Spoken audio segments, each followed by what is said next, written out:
Hello all, welcome to WFHR's Rapids Report for this May 8th, 2025. I have your host, James J. Malouf here, and we're welcome to the WFHR studio, our great friend, Jennifer McNelly, Groundwater Educator with the UW Extension. Jennifer, good to have you with us. Thanks for being here. Hey, thanks for having me, James. Always appreciate talking with you. You, like so many of your colleagues over there at UW, I learn whenever we talk to you. Our listeners learn about it, and granted, everybody we talk to has very key important topics. I don't know if anybody has a topic that I can say confidently literally affects everybody out there like the ones that we're going to get into. Yeah. We have gotten into with you before, talking about groundwater, and we're going to focus on PFAS today. Is that right? Yeah, we are. So it is actually National Drinking Water Awareness Week. So May 4th through the 10th is that national kind of celebration of all things drinking water and the importance of it. And so I thought we would kind of switch gears a little bit and talk about what we call an emerging contaminant. So it is a contaminant that's kind of newer to us that we're learning more about, but has certainly made a splash in the headlines. And that's PFAS. So I'm sure most folks out there have probably heard about it in one shape or another, whether it's a town like Marinette and Peshtigo, or even closer to home up in Wausau, that have struggled with PFAS contamination, or, you know, people a lot of times will hear it but have no idea what it is or whether they should be concerned about it. First off, the splash line was great. I'm not going to skate past that. That was a really good line right there. But we've been talking about this topic. So I've been doing this particular show or some version of it for going on almost 10 years now. Mm-hmm. And this is a topic that we've been talking about for quite some time. Yeah. And I like to ask this, not so much, hopefully not putting anybody on the spot, but more so for the audience and the people that have been around for this topic since the beginning. Are we seeing improvements? Are we making headway with this topic, with PFAS? That's a good question. I think, we started talking about it, in the grand scheme of things about 10 years ago. Unfortunately, I think we're learning more and more about it. And so as we learn more about it, yes and no. We're finding more areas of contamination, which oftentimes doesn't feel like we're making headway. But we're also really breaking down on what the heck can we do about this and how can we treat it. And so in that respect, we are making headway. So both a yes and a no kind of question, I think. And I think that's completely understandable. I know that, we said 10 years, and that can seem like a lot of decade and everything. For one, almost nothing is it really, especially when you look at the scheme of things in time. But especially when we're talking about something that, look at the damage that was done for the decades and decades and decades that it was going on. Yeah. We can't expect things to just happen overnight with something like this. And I bring it up for some of that, and also to remind everybody to give some grace with this, with each other, with society, also understanding the patience that this is needed to see this through. Because there is an end game here. There is a light at the end of the tunnel with this. Yeah. We just got to be patient to get there. Exactly. And I think most people don't recognize, too, how long we've been using these products. Yeah. So PFAS really came about in the late 1930s. It was when they were discovered and developed because they're a man-made chemical. And so the first one that we really saw kind of gain popularity was Teflon in like 1938. And so that really took off in the 1950s. And I mean, if you think about how long we've been using that without really understanding the impacts, that's a long time, all things considered. And the other thing is, I also don't think people realize just how universal PFAS are. So PFAS stands for per and polyfluoral alkyl substances. It's a group of thousands of man-made chemicals. So when we talk about PFAS, it is not like, where nitrate is one specific contaminant. PFAS includes thousands, which also makes it a little bit tougher to deal with. So huge family of products that are used in just about everything. I mean, what makes them really cool, and the reason that they were discovered is because they are grease-proof. They can be used for grease-proof. So think like nonstick cookware. Waterproofing, so like Gore-Tex and raincoats and waterproof clothing. That's a big one. And then anti-flammable. So, and that's why they're used in the firefighting foams that most people are familiar with. So anything that has a fireproof coating on it. I mean, everything from our fast food wrappers to cosmetics, clothing, carpet, all of it contains PFAS. So these things are absolutely everywhere, which also makes them really hard to deal with and talk about. So, where do we go next with this one then? Where would you like to go next with this? Sure. So we talked a little bit about what the heck they are. Yeah. The other thing that people, I think, know about PFAS is that they're called a forever chemical. Yeah. So what does that mean? Yeah. So when PFAS were created, they're created with a carbon-fluorine bond in their chemical structure, and that is the strongest known chemical bond that we know of. Right. And so we can't break it, which is why they don't break down. Made it too good. Yeah, exactly. We did a really good job. Yeah, really good job. So they don't break down in nature; they stick around. Which is one of the reasons why we talk about them, is because they're not easy to deal with in that respect, or to get rid of. A lot of other contaminants have like a half-life, or they break down into other products that make them a little bit easier to handle. Not the case with this one. And so that's why I think they get a lot of press, is because they hang around. The other kind of not so great aspect of this is they also bioaccumulate in nature.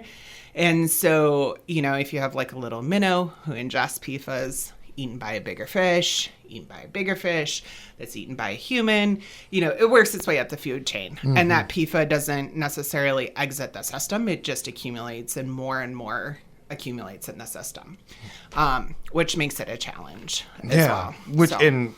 On one hand is really fascinating, right? Really, really interesting, and at the same time makes it darn near really impossible to recycle completely or something like that. Exactly. And so I don't think, well, at least for me, it was a little eye-opening when I discovered that, I hear about in my work all the time, like PFAS in drinking water and the water quality standards. But actually, some of the first kind of warnings that came out were in fish consumption advisories for folks, and the PFAS related to those because of, of how they bioaccumulate in the system. So similar to I think most people are probably familiar to mercury in fish consumption advisories. PFAS are the same thing, and so that was one of the first advisories. That actually came out was for that purpose. So and the more data, the more we're finding out where not only where these things are showing up, but what we can do about them. Yeah, absolutely. So people always ask, well, should I be testing for PFAS? And that's a hard question. That's not an easy one. Typically, I'm going to be the first person to tell you should absolutely get your water tested. Yes. But for PFAS, that one's tricky. And to be completely honest with you, for most of us, myself included, testing your water for PFAS is cost prohibitive at this point. It costs about $300 for a single sample to have it tested for PFAS, and that's only for a specific subset of those thousands of chemicals. Didn't know that. Yeah. Yeah. So really crazy expensive. There are only a couple labs in the state of Wisconsin that are certified to test for them, which makes it harder to get to a sample to the laboratory. And then the other thing is this is a sample that's not always easy to collect because there's really strict sampling protocols for it because PFAS shed. If you have clothing that has PFAS in it, or, you're in an environment that has PFAS, the plastic sampling bottles have to be PFAS free. So there's all of this crazy stuff that goes into collecting that sample. So for most people, I tell them at this point, probably not something that you're going to be testing for. For most people, the best thing to do is almost all of the local water utilities, a lot of them have tested for PFAS voluntarily through the state. So check your closest water utility. That's going to be a great indicator of whether this might be an issue that you should be concerned about. The other one, a couple years ago, the DNR had done statewide sampling of private wells across the entire state. And so they were spaced kind of equally apart across the entire state. So those results are another great place to check and see, is there an issue close to me? If you're in a place where there is PFAS contamination, at that point, then it might be something to consider. But unless it's showing up, probably hold off. I think we may see that change in the future. I think we may see that cost come down. and them become more accessible. One of the things I've been trying to, and I'll be honest, I haven't probably brought this up in a little while. I've been a little more bringing up childcare and some of those things. But whenever I have one of our representatives in or anything, I tend to bring these tend to be off-air conversations, but asking, what about you and your colleagues coming together and getting a grant program built, or even having more of our government. I don't like to put things on the government because I want them to do the job that they already got. Right. But what we have a government for is certain things and outliers, and this is one where maybe we didn't see it coming, but here we are, and this is too expensive for an everyday household. Having something available like that, like a grant, a scholarship, whatever the case may be, whatever they want to do, if they want to take care of it themselves, whatever it is. This isn't an isolated problem. This isn't just happening to one household or one neighborhood or even one city. This is our whole state, and it's not even just our state because, again, water is connecting everywhere. Right, exactly. So, and I say all this in part because of, as well, where I wanted to go with you next, and eventually get to at least, as far as, okay, we're telling people what's going on, what can we do about it? Yeah. I think that one of the things that can be done is, if more and more people are helping, and I mean not just here in central Wisconsin, I mean around the world, and even just focusing here on the States and in the U.S., the more and more of us doing this is how we defeat this. Yeah. We can do all the good we want to do in our isolated area, but again, all this water's connected and all of our land's connected. Yeah. And so we got to work together on this one. And thus, kind of presenting you with this, Jen, of like, where do we go from here? Yeah. So that's a really good point too, is all of us working together. And I think the more that we talk about it too, it's another one of those things. Yes. The more conversations that we have about it, the more aware people are becoming.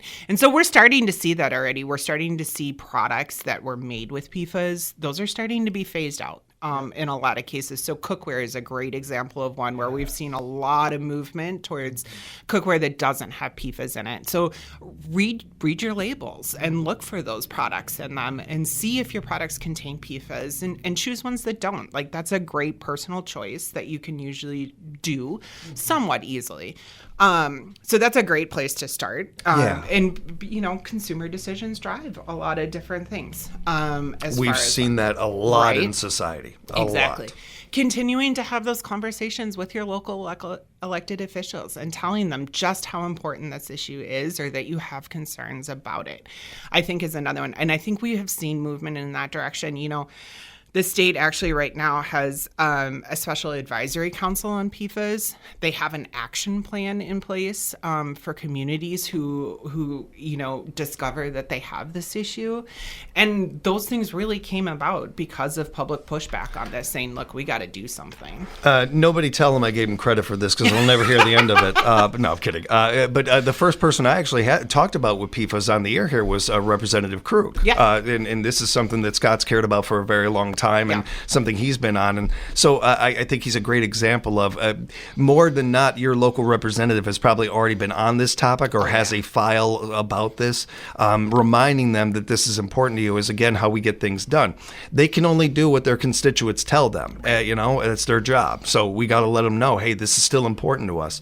And I think, not getting numb to this topic. Like a lot of things, I know that it can seem so big and so impossible to how could we ever figure this out? There was a point in time where there was no convincing certain people you're never going to get everybody to recycle. There's no way. There's no way you're going to get everybody to recycle. There's no way you're going to get everybody to wear a seatbelt. There's a lot of things in society that they said we couldn't do and human beings did. They said we'd never get to the moon. There's plenty of stuff that we've accomplished, and we can accomplish this. We can get our water to that much cleaner. Just got to be patient, give each other some understanding and sharing of information. Yeah, absolutely. More times than not, I've known this. I don't need a survey to tell me this. I've experienced it in my own life. The more times than not, the people that are afraid of something or numb to something, it's because they're not informed. They just don't have the information. And even that is somewhat understandable. There's a lot out there. It's a lot to know what to take in sometimes. Sharing of this information, sharing conversations like Jen and I have had here are part of how we put a dent in something like this. Yeah, absolutely. And I think the more you know, the more you can kind of understand, and it becomes a little bit more manageable, especially on how to deal with it or how to tackle that issue. And so, yeah, there's lots of resources that are available for folks too. DNR is a great one. Yes. Even if you just Google PFAS in Wisconsin, you're going to come up with a whole list. DNR has got like I said, that state action plan as well as contacts.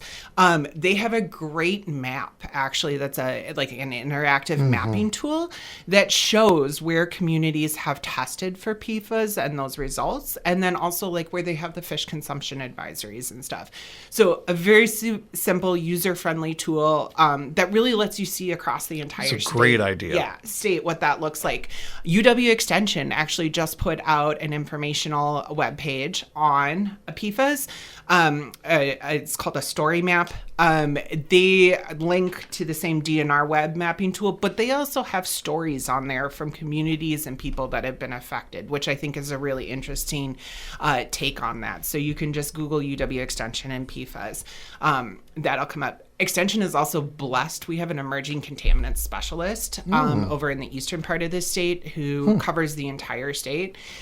She is a fantastic resource on PFAS. Her name is AJ Janinga.